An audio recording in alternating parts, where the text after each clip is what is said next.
Bonjour tout le monde, j'espère que vous allez bien et que votre foi s'active. D'ailleurs, tu peux t'activer en mettant un pouce en l'air et en t'abonnant à la chaîne, si ce n'est pas déjà fait. Oh, ouais, c'est marqué nulle part dans la Bible que si t'as la foi, tu dois mettre des likes et des commentaires. Oui, mais bon, je ne le demande presque jamais, alors pour une fois... Alors quoi? Laisse bien donc faire ce qu'ils souhaitent, selon ce qu'ils ont dans le cœur. Oui, le cœur de l'homme, il est pas beau à voir, selon ce qu'en dit Dieu. Oui, c'est vrai, mais dès que l'on donne notre vie à Jésus, que l'on accueille l'Esprit Saint en nous, il commence son œuvre de régénération de notre esprit. Le renouvellement de notre intelligence et grave sa loi dans nos cœurs. Et j'ai une bonne nouvelle, si ton cœur te condamne en ce moment pour quoi que ce soit, Dieu est plus grand que ton cœur. Si le témoignage de ton propre cœur est contre toi, le témoignage de Dieu est plus grand. Voici le témoignage de Dieu.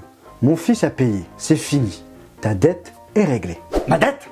Mais c'est quoi ma dette? Il a payé quoi? Comment? Christ est mort pour tes péchés, selon ce qu'ont dit les prophètes. Et quelle que soit la réclamation, quel que soit ce qu'on te demande de faire pour rembourser tes fautes, Dieu te dit c'est payé. Là où un marabout va te demander un coq, un sorcier le sang de ta famille, des ongles ou des cheveux, quelle que soit l'institution qui te demande telle ou telle somme pour rembourser tel péché spirituel, Dieu te dit que c'est payé. Si on te demande de payer encore, parce que soi-disant Dieu le demande, il n'y a plus de condamnation, c'est payé. Les gens peuvent te dire le contraire. Ton entourage peut te dire le contraire. Ta chair peut te dire le contraire. Ton cœur peut te dire le contraire. Mais ce qui importe, c'est ce sur quoi tu agis. C'est ce sur quoi tu agis qui prend vie.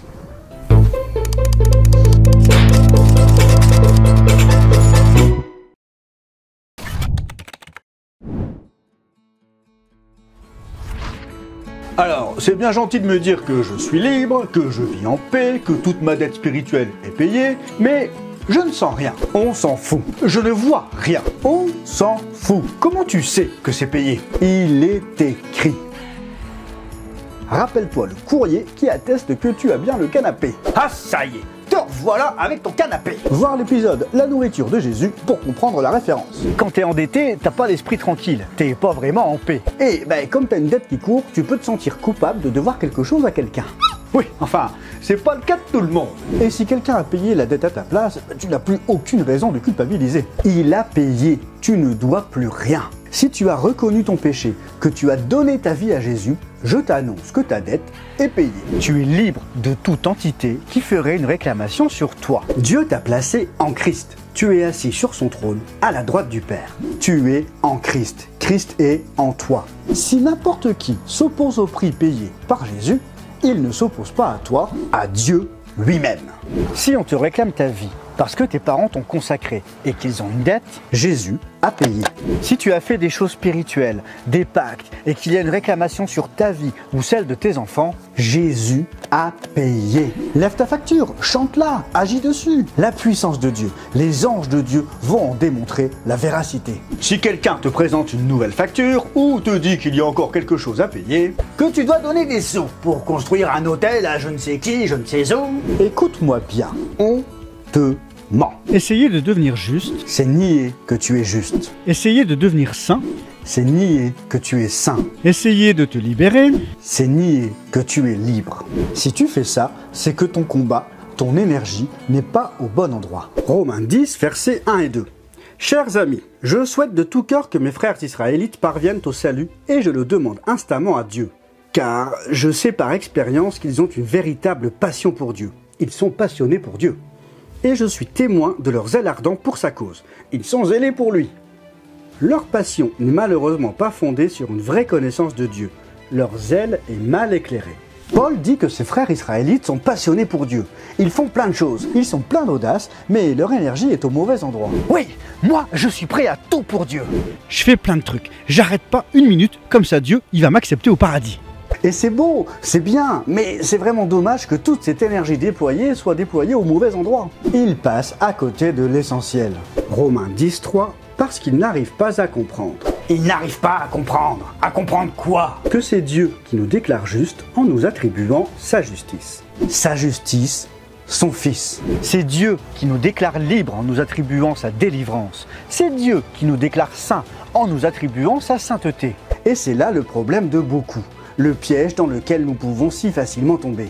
Ne pas réussir à comprendre que c'est Dieu qui nous a déclarés justes, c'est Dieu qui nous a déclarés saints, c'est Dieu qui nous a déclarés purs. Ce ne sont pas tes actions qui te rendent saint. Ce ne sont pas les rites qui te rendent pur. Il dira à Pierre, ce que je déclarais pur, ne le regarde pas comme souillé. La parole de Dieu est oui et amen. Sache que ce qu'il a déclaré est déjà créé dans les lieux célestes. Ce que j'ai déclaré pur, ne le regarde pas comme impur.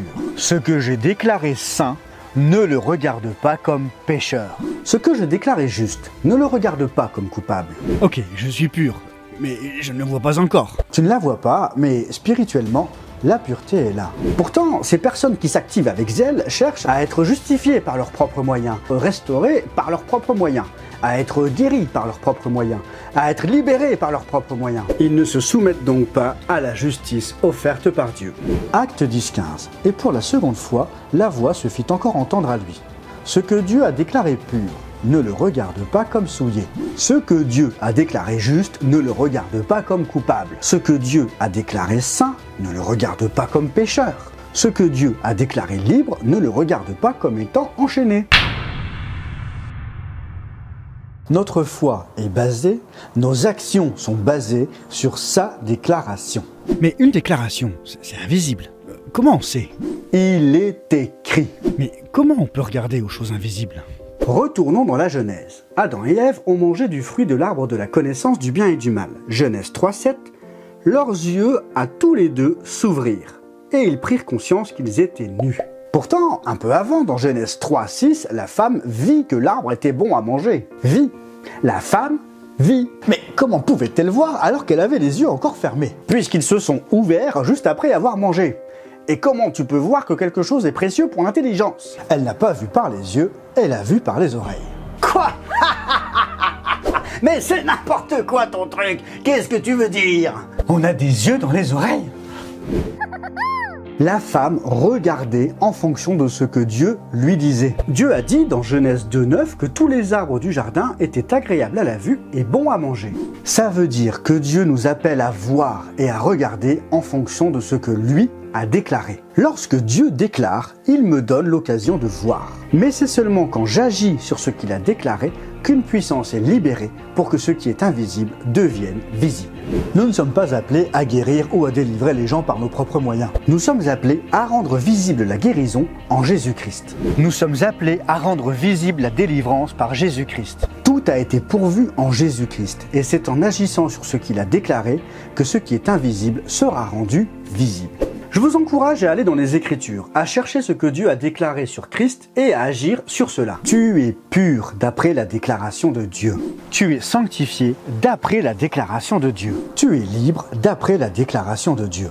Tu es justifié d'après la déclaration de Dieu. Tu es lavé d'après la déclaration de Dieu. Tu es affranchi du péché d'après la déclaration de Dieu. Tu es la lumière du monde d'après la déclaration de Dieu. Tu vis d'après la déclaration de Dieu.